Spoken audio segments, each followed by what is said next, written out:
Besok saudara tersangka kasus Vina, Peggy Setiawan akan menjalani tes kebohongan. Bisakah tes psikologi ini mengungkap kasus Vina? Kita akan bahas bersama Yusuf Warshim, Komisioner Kompolnas dan Handoko Gani, pakar mikro ekspresi. Selamat malam Pak Yusuf, Mas Handoko. Selamat Selamat malam. malam, Priska. Malam, saya ke Pak Yusuf dulu. Dari tes kebohongan yang akan dilakukan besok, ini apakah bisa jadi momen penting untuk penyidikan menurut Kompolnas? Sementara saat ini faktanya adalah masih banyak bukti-bukti terkait dengan pembunuhan ini yang belum terungkap. Baik, terima kasih Priska.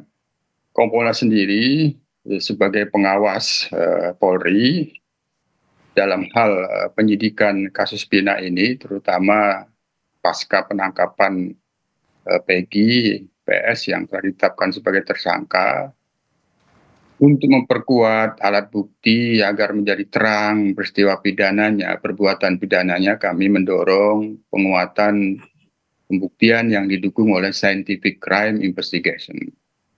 Tentu ketika ada kebutuhan untuk melakukan pemeriksaan psikologi, tentunya dalam hal ini kaitannya dengan tersangka psikologi kriminal ya, psikologi forensik. Nah, termasuk juga kaitannya dengan pemeriksaan polygraph atau lie detector itu tentu sebagai instrumen dalam rangka memperkuat pembuktian yang didasarkan pendekatan scientific crime investigation.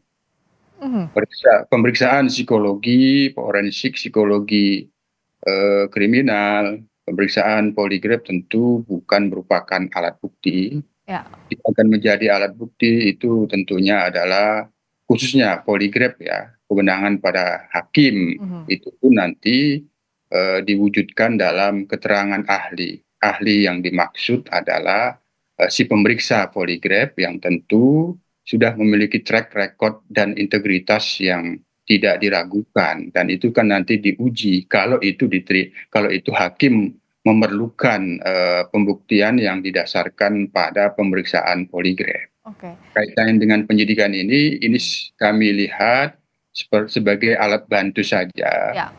Ilmu yang menjadi instrumen untuk mendukung proses penyidikan agar benar-benar pendekatannya bisa scientific crime investigation. Itu kami melihatnya, Priska. Iya, Pak Yusuf, kan kita sepakat bahwa lie detector ini selalu jadi alat bantu tambahan saja dalam proses penyidikan.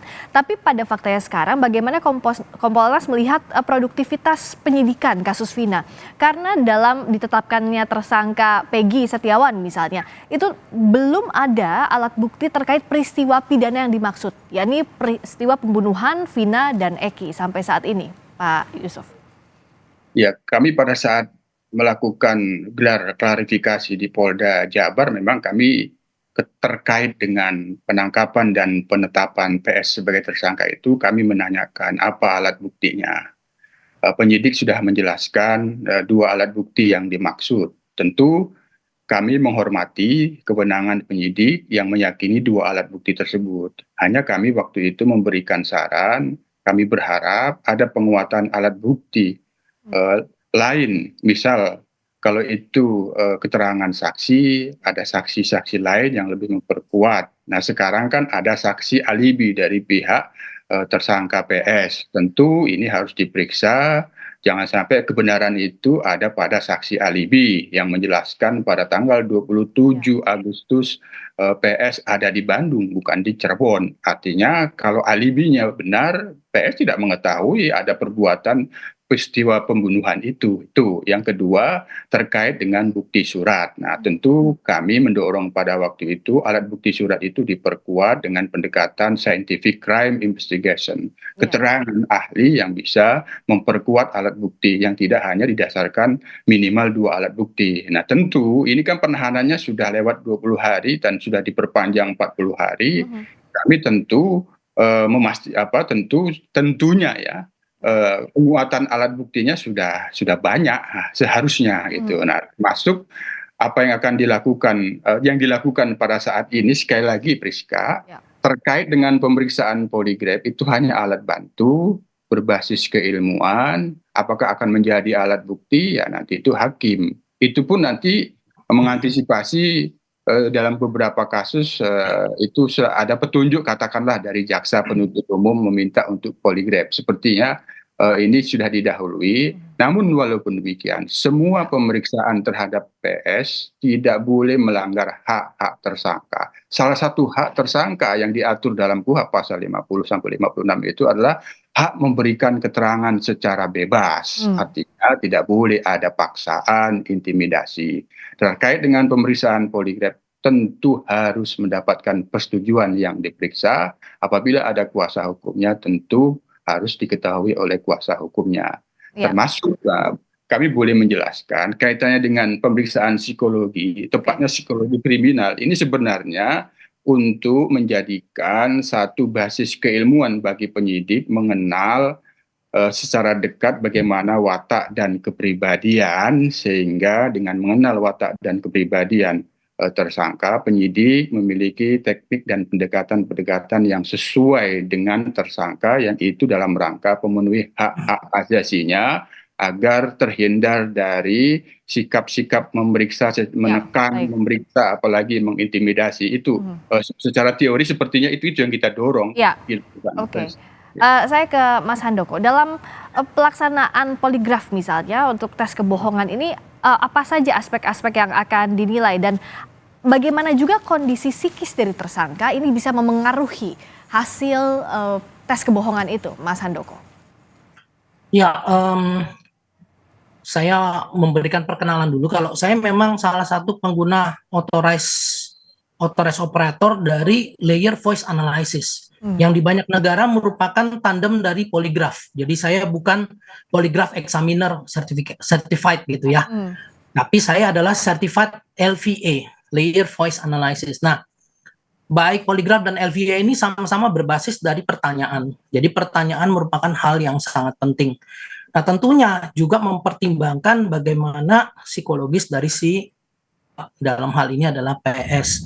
Nah, ada berbagai macam jenis alat dan tentunya masing-masing punya tolak ukur atau mekanisme ukur tersendiri. Poligraf sendiri itu betul-betul harus dipergunakan pada saat kondisi yang cukup nyaman. Ya, artinya ketika terjadi ekstrim stres pada PS, maka hasil poligraf ini bisa mengakibatkan pembacaan yang berbeda. Nah, jadi tentunya ahli dari Puslapor dalam hal ini certified fraud examiner dari Polri pasti sudah berpengalaman untuk membuat kenyamanan tadi. Nah, penting sekali memang bagi PS dan tentunya tim kuasa hukum untuk bisa memberikan penjelasan kepada PS. Kalau memang PS tidak bersalah, jawab aja apa adanya. Karena nanti poligraf akan menghasilkan hasil yang benar gitu. Artinya hasil yang menyatakan bahwa PS ini tidak bersalah atau tidak berbohong begitu. Nah, terkait dengan poin-poin ini, penting sekali bahwa sebelum kita menggunakan poligraf ataupun LVA, kita mesti menyamakan pemahaman antara examiner, si pemeriksa, dengan terperiksa atau si PS ini, yaitu tentang definisi dari terminologi yang dipergunakan atau definisi-definisi dari kata-kata yang dipergunakan. Oke, Mas Handoko, izin ditahan dulu sebentar, kita akan ikuti dulu pernyataan terbaru dari ayah Peggy Setiawan. Hari ini aja atau besok ada tes lagi? Nggak ada, hari ini aja. Cukup hari ini aja. Jadi saya tambahkan mungkin. Jadi saya tanya maksud tujuan dilakukan psikolog forensik apa? Ini untuk rangkaian proses penyidikan guna pengungkapan. Nah, jadi selain itu untuk menggali fakta-fakta, itu aja sih tujuannya. Jadi hari ini aja? Nah, hari ini aja. Jadi tadi saya tanya juga ke yang tim psikolognya, mempertanyakan untuk apa ini? Untuk melihat pola asuh seorang bapak kepada anak di waktu kecil. Itu saja sih. Ya, jadi tujuannya itu aja. Pak, sebelumnya tetap menolak apa dilakukan di hari ini? Kita tidak menolak. Kita langsung datangnya sesuai dengan surat panggilan. kita dapat surat panggilan untuk hadir hari ini. Tadi mulai kita mulai tadi jam 10:30, selesai jam 18:15. Oke, itu aja mungkin ya. Agenda lagi setelah tes swab ini, kedepannya ada agenda. Sementara agenda untuk dari penyidik belum ada. Oke, terima kasih ya. Sementara itu ya. Oke. Ayah Peggy, satu lagi dong. Selain menggambar nulis tadi, ada nggak sih pertanyaan yang lebih mendalam terkait selain masa kecil? Nggak ada sih, nggak ada, cuman gitu aja, cuman tanya jawab terus ngobrol-ngobrol santai aja gitu. Nggak ada lagi ya, nggak ada, nyantai aja. Kita sambil santai, ngobrol sambil santai aja, gitu aja. Iya. Oke, makasih ya. Siap. Oke. Mas Handoko, kalau tadi kita dengarkan ya apa yang dikatakan ayah Peggy, ditanyakan juga soal pola asuh masa kecil, ini seberapa relevan saat menanyakan ini kepada orang yang diperiksa? Kalau mengenai seberapa persen relevansinya, saya tidak punya datanya. Tetapi memang kalau saya perhatikan tujuan dari psikolog forensik yang sedang dilakukan adalah untuk melihat kecenderungan. Artinya apakah dari faktor orang tua dalam hal ini itu mempengaruhi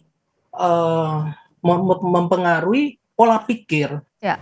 pola pikir dan pola tindakan dari seseorang, yaitu PS ya. Dan dalam hal ini dikaitkan nanti dengan kemungkinan dia akan bertindak membunuh tadi atau merencanakan pembunuhan. Oke. Nah, itu yang sedang dicari benang merahnya kalau ada, gitu ya. Nah, jadi tentunya ini juga menjadi sebuah catatan pertimbangan bahwa bisa terjadi orang tua mengasuh seperti pola tertentu, tetapi dalam perkembangannya ternyata si anak ini tidak dekat dengan orang tua, Oke. tapi dengan neneknya, kakeknya, dengan temannya, dengan organisasi tertentu yang membuat psikologi condition dari si anak, si PS ini berubah. Nah, ini juga perlu dipertimbangkan sebetulnya. Ya. Baik. Jadi saya nggak bisa menyatakan relevansinya sangat tinggi, apalagi kalau ini terkait misalnya ya dengan dugaan bahwa ini adalah terkait dengan organisasi apa namanya, klub bermotor gitu ya. Ya, geng motor. Apakah ini bisa mempengaruhi pola pikir, pola tindak dari seseorang, melebihi pola pikir, pola tindak yang sudah ditanamkan oleh oleh ayahnya atau ibunya dari kecil. Baik. Nah, ini perlu dipertimbangkan ya. Ya, ini yang nanti akan kita tunggu besok apa hasil pemeriksaan tes kebohongan terhadap Peggy Setiawan. Tapi yang jelas kita harapkan bahwa penyidik mengumpulkan bukti-bukti, 5 alat bukti untuk menguatkan bahwa siapa yang merupakan pelakunya, dibuka faktanya secara transparan agar publik bisa percaya. Terima kasih Pak Yusuf Warshim, Komisioner Kompolnas. Terima kasih juga Mas Handoko Gani, pakar mikroekspresi. Selamat malam. Terima kasih Mas Handoko.